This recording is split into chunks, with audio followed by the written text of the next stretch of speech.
그 승리의 배경에 또 관련자들의 굉장히 눈물겨운 노력이 있다는 얘기들이 들려오더라고요. 그 소송 대응단을 구성을 했거든요. 그런데 거기에 이제 정부 부처에 있는 사람들뿐 아니라 민간 통상 전문 변호사를 특채하는 등 굉장히 준비를 많이 했던 것 같습니다. 이분들도 사실 그 결과를 믿지 못했던 것 같아요. 나중에 결과문을 받아보고 막 울었다 그러잖아요. 관련해서 그 3주간 합숙에 들어가서 시뮬레이션 토론 했다는 거예요. 제가 여기 방송 나오기 전에 토론하는 것처럼 시뮬레이션 이거 강 의원님이 좋아하시는 시뮬레이션.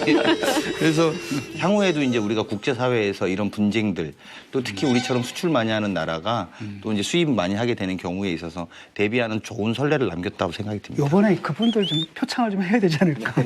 장 변호사님 보실 때는 법조인 시선에서 전략을 좀 수정을 한 점이 먹혔다 이번에 그 지점들을 많이 이야기하시거든요. 1심에서는 그 우리 대표단에서는 후쿠시마 식품을 이렇게 규제를 하는 여러 나라가 있는데 그 중에서 한국이 유독 그 높은 기준을 썼다라는 점을 일본이 공략을 했기 때문에 왜 너네가 특별히 이렇게 까다로운 기준을 적용한 거야? 이유 없어. 이렇게 이제 패소를 한 거예요.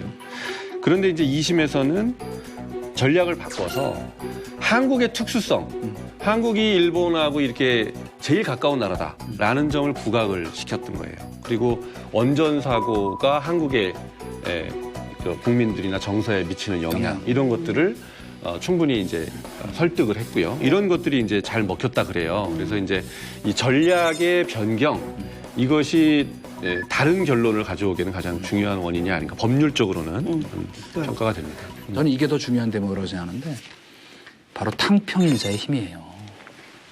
바로 그 통상교섭본부장이 누구냐면 자유한국당 정태욱 의원의 부인이잖아요. 유명희 씨. 얘기 들어보니까 작년 11월인가 남편이 자유한국당 의원이고 불편하잖아요. 여러 가지로. 그래서 사의를 표명했는데 거꾸로 통상교섭 전문가이기 때문에 통상교섭 본부장으로 발탁을 한 거예요. 이런 거예요. 공무원이라는 거는. 코드 가려고 할 필요가 없어. 유능한 사람을 시키면 이렇게 나라를 위해서 다 열심히 일한다고.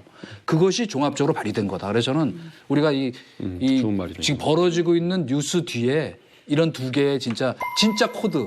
이게 코드다. 문재인 정부 잘했다고 칭찬해 주시는 오랜만에 칭찬하는 일이지. 그러니까 그 탕평인사의 힘을 꼭 얘기하고 싶어요. 최근에 특히 그 후쿠시마산 농수산물 먹방을 하잖아요. 아베 총리가. 그 먹방을 한다는 것 자체가 아주 위험하다는 얘기예요. 안 위험하면 먹방을 할 필요가 없는 거죠.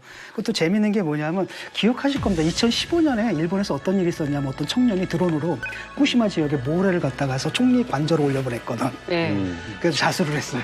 그랬더니 그때 아베가 뭐라 그랬냐면은 눈물이 앞을 가리고 몸이 부들부들 떨린다. 이건 테러다라고 했거든요. 그 모래는 테러야. 아마 자기 말이 맞다면 그때 딱 모래를 딱 뒤집었습니다. 아무 문제가 없습니다. 이렇게 했어야지.